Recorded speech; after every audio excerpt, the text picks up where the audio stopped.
আপনারা শুনে অবাক হবেন, হাজার চেষ্টা করেও কন্যারা আর কোনোভাবে তার পৈতৃক ভিটার যে অংশ, সেই অংশ ওয়ারিশান সূত্রে কোনোভাবেই নিজের ভোগ দখলে নিতে পারবে না।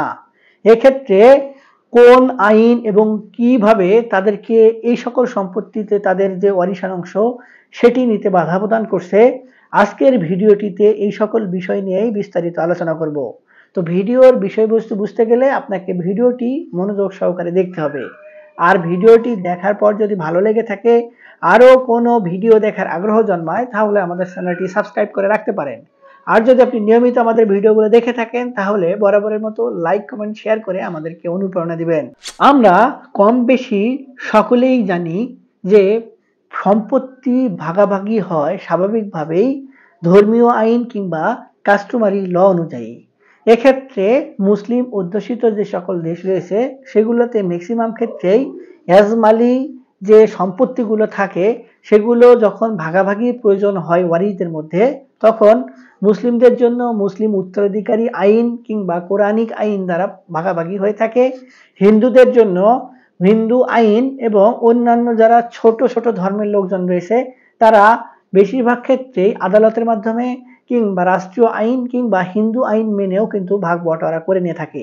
এখন আমাদের ভিডিওর যে টপিকস কিংবা বিষয়বস্তু, সেই বিষয়বস্তুর দিকে যদি একটু আলোকপাত করি, তাহলে যে পৈতৃক ভিটার অংশ নিয়ে কন্যাদের বঞ্চিত করা হচ্ছে সেই ব্যাপারে কোরআনিক আইন কোনোভাবেই কিন্তু তাদেরকে সেই সকল সম্পত্তিতে ভোগ দখলে যাওয়ার বাধা প্রদানে কোনো নিষেধাজ্ঞা নাই। কিন্তু রাষ্ট্র কিছু আইন তৈরি করেছে যে আইনগুলোর দ্বারা এই কন্যাদেরকে কিন্তু তাদের পৈতৃক ভিটার যে অংশটুকু সেই অংশটুকু নিতে বাধা প্রদান করে। এখানে যেহেতু রাষ্ট্র আবার কিছু আইন তৈরি করেছে যে আইনগুলো কিছুটা হলেও এই বিষয়গুলোকে নিয়ে কিন্তু বিস্তারভাবে আলোচনা করে। অর্থাৎ ওয়ারিশান সম্পত্তিগুলো ভাগাভাগি করার ক্ষেত্রে যদি কোনো ওয়ারিশরা নিজেদের ভাগাভাগির মধ্যে কোনোভাবে সমঝোতা না করতে পারে, তাহলে তারা কিন্তু এই ওয়ারিশান সম্পত্তির অংশগুলো হয়তো প্রাথমিকভাবে ভোগ দখল করতে পারবেন, কিন্তু পরবর্তীতে সেগুলো বিক্রয় কিংবা অন্য কারো কাছে হস্তান্তর কিংবা রাষ্ট্রীয় আইন কানুন মেনে নামজারি, তার পরবর্তীতে খাজনা প্রদান, এগুলো কোনো কিছুই করতে পারবেন না। এবং এই বিষয়ে রাষ্ট্রীয় অধিগ্রহণ এবং প্রজাস্বত্ব আইনের 143 খ ধারা যে বিষয়টি বলছে, উত্তরাধিগণের উপর ভিত্তি করে খতিয়ান সংশোধন। পূর্ব পুরুষের মৃত্যুর পর উত্তরাধিকার সূত্রে যারা তাদের নিজস্ব পারিবারিক আইন অনুযায়ী স্থাবর সম্পত্তি অর্জন করেছেন, তারা আপোষমূলে উক্ত সম্পত্তি নিজেদের মধ্যে বণ্টন করে নেবেন। এরূপ বাটোয়ারার পর সংশ্লিষ্ট সকল পক্ষ কর্তৃক বণ্টননামা দলিল প্রস্তুত ও স্বাক্ষর করতে হবে এবং নিবন্ধন আইন 1908 অনুযায়ী নিবন্ধন করতে হবে। এবং এই আইনেরই উপধারা 2 যেটি বলছে, উপধারা 1 অনুযায়ী প্রস্তুতকৃত, স্বাক্ষরকৃত এবং নিবন্ধিত বণ্টননামা দলিল উপস্থাপন করার পর রাজস্ব কর্মকর্তা সেই মোতাবেক খতিয়ান সংশোধন করবেন।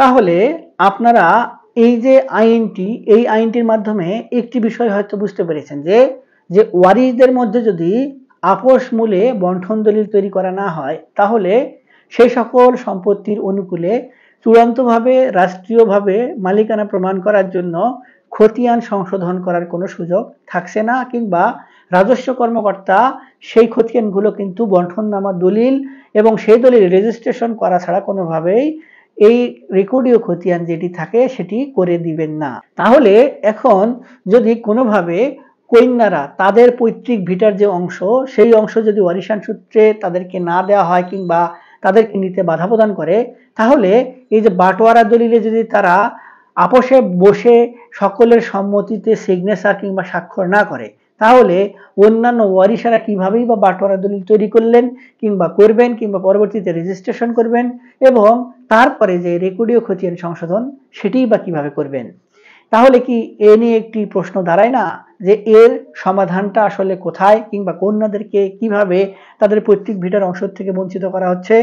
এই জন্যই সম্পত্তি হস্তান্তর আইনের 44 ধারা স্পষ্টভাবে কিছু দিক নির্দেশনা কিন্তু প্রদান করছেন, এবং এই দিক নির্দেশনাগুলি হচ্ছে: সহ অংশীদার কর্তৃক হস্তান্তর, যে ক্ষেত্রে কোনো সম্পত্তির একাধিক সহ অংশীদারের মধ্যে হস্তান্তরের যোগ্যতা সম্পন্ন একজন সহ অংশীদার তাহার অংশ বা স্বত্ব হস্তান্তর করেন, সেক্ষেত্রে গ্রহীতা হস্তান্তরের তারিখ হইতে উক্ত অংশ বা স্বত্ব হস্তান্তর কার্যকর করিবার লক্ষ্যে যাহা প্রয়োজন তাহা এবং দখল বা অন্যান্য সাধারণ বা আংশিক ভোগ দখল এবং বাটোয়ারা কার্যকর অধিকার লাভ করিবে।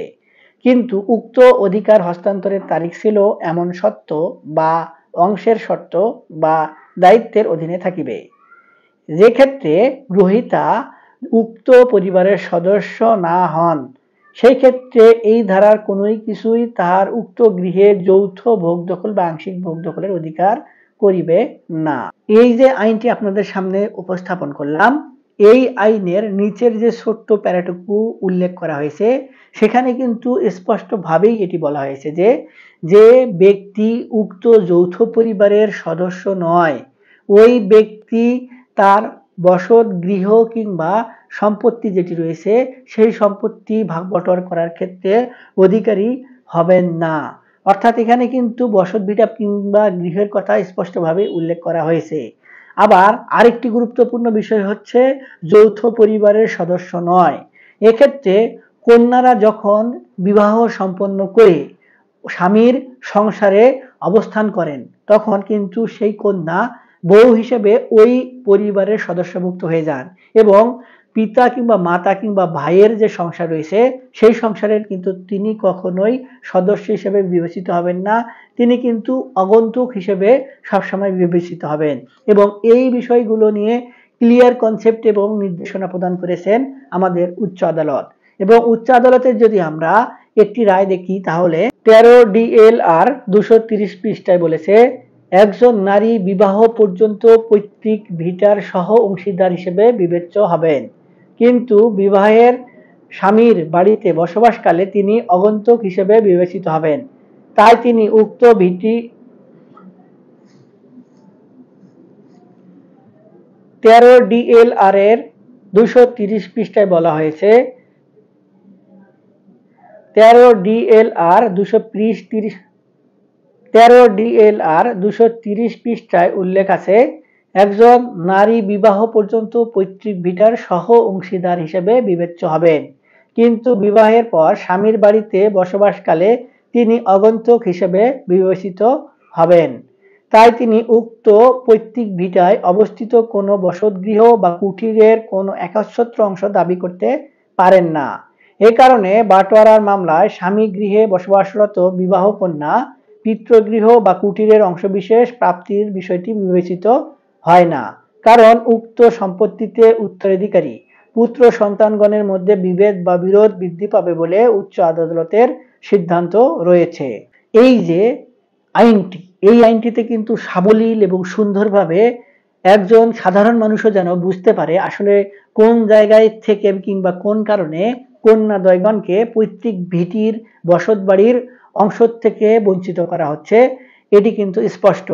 তারপরেও এই সকল বিষয় নিয়ে কিন্তু আমাদের আরো প্রশ্ন থাকতে পারে, এজন্য কিন্তু হাইকোর্ট থেকে আরো একটি বিশেষ নির্দেশনা দেওয়া হয়েছে এবং সেটি হলো 34 DLR এর 245 পৃষ্ঠায় উল্লেখ রয়েছে, মেয়ের বিবাহ হলে মেয়ে যদি স্বামীর বাড়িতে বসবাস করে তাহলে বাটোয়ারা আইনের 4 ধারা মতে পৈতৃক বাড়ি বাটোয়ারা করতে পারবে না, কারণ সে এই পরিবারের অন্তর্ভুক্ত নয়। অর্থাৎ সুপ্রিয় ভিউয়ার্স, এই বিষয়টিতে কিন্তু আরেকটি যে পয়েন্ট উঠে এসেছে সেটি হলো বিবাহের পরে যদি কন্যা স্বামীর বাড়িতে বসবাস করে তাহলে তিনি তার যে পৈতৃক ভিটার অংশ সেই অংশ কোনোভাবেই তিনি দাবি করতে পারবেন না কিংবা কোনোভাবেই তিনি সেই সকল সম্পত্তির মালিকানা অর্জন করতে পারবেন না। তবে এই ব্যাপারটিকে সুন্দরভাবে সমাধান দেওয়ার জন্য যে বিষয়টি উঠে এসে কিংবা যে বিষয়টি সামনে তুলে ধরা হয়েছে সেটি হলো যে পৈতৃক ভিটা কিংবা বসত ভিটার সম্পত্তিগুলোর মূল্যমান কিন্তু বেশি এবং ভাগ বটোয়ারা করার সময় আমাদের যে অংশ হিসেব করে ভাগ বটোয়ারা করা হয় এক্ষেত্রে সম্পত্তিগুলোর শতাংশ কিংবা একর হিসেবে এই ভাগ বটোয়ারা না করে সেগুলোর মূল্যমান হিসাব করে যদি ভাগ বটোয়ারা করা হয় তাহলে এই বিষয়গুলো কিন্তু সমাধান হয়ে যায়। অর্থাৎ পৈতৃক ভিটার স্বাভাবিকভাবেই দাম বেশি এবং চাষাবাদ দোবা নালা যেগুলো রয়েছে সেগুলোর কিন্তু দাম কম, তাহলে এক্ষেত্রে মোট সম্পত্তির যদি আমরা সর্বমোট মূল্যমান ধরি এবং ওই মূল্যমান ধরে যেভাবে যতটুকু অংশ পাবেন সেই অংশটুকু ধরে যে সম্পত্তির যে মূল্য সেই মূল্য অনুযায়ী ভাগ বটারা করলে এই যে কন্যাদ্বয়গণকে যে পৈতৃক ভিটার সম্পত্তি থেকে বঞ্চিত করা হচ্ছে এই বিষয়টি নিয়েও কিন্তু আর কোনো সমস্যা হওয়ার কথা না। আর এক্ষেত্রে কন্যাদ্বয়গণকে কিন্তু স্পষ্টভাবেই এই পৈতৃক ভিটার যে অংশ দাবি করা এই দাবি করার থেকে একেবারেই দূরে রাখা হয়েছে এই আইন এবং হাইকোর্টের এই নির্দেশনাগুলোর মাধ্যমে। সুপ্রিয় ভিউয়ার্স, আপনারা এই ভিডিওটি যারা প্রথম থেকে শেষ পর্যন্ত মনোযোগ সহকারে দেখেছেন তারা নিশ্চয়ই একটু হলেও বুঝতে পেরেছেন যে আসল সমস্যাটি কোন জায়গায় এবং কোন কারণে কন্যারা পৈতৃক ভিটার যে অংশ সেই অংশ ওয়ারিশান সূত্রে পাবেন না। তারপরে এই সংক্রান্ত বিষয় নিয়ে আপনাদের আরো কোনো যদি ধারণা নেওয়ার প্রয়োজন হয় তাহলে একজন ভালো সিভিল অভিজ্ঞ আইনজীবীর পরামর্শ গ্রহণ করবেন। আর আমাদের থেকে কোনো যদি কিছু জানার থাকলে ভিডিও নিচে কমেন্ট বক্স রয়েছে, সেখানে কমেন্টস করবেন, আমরা আপনাদের প্রশ্নের উত্তর দেওয়ার চেষ্টা করব। আজকে এ পর্যন্তই, দেখা হবে সামনে নতুন কোনো ভিডিওতে। ততদিন পর্যন্ত ভালো থাকবেন, ধন্যবাদ।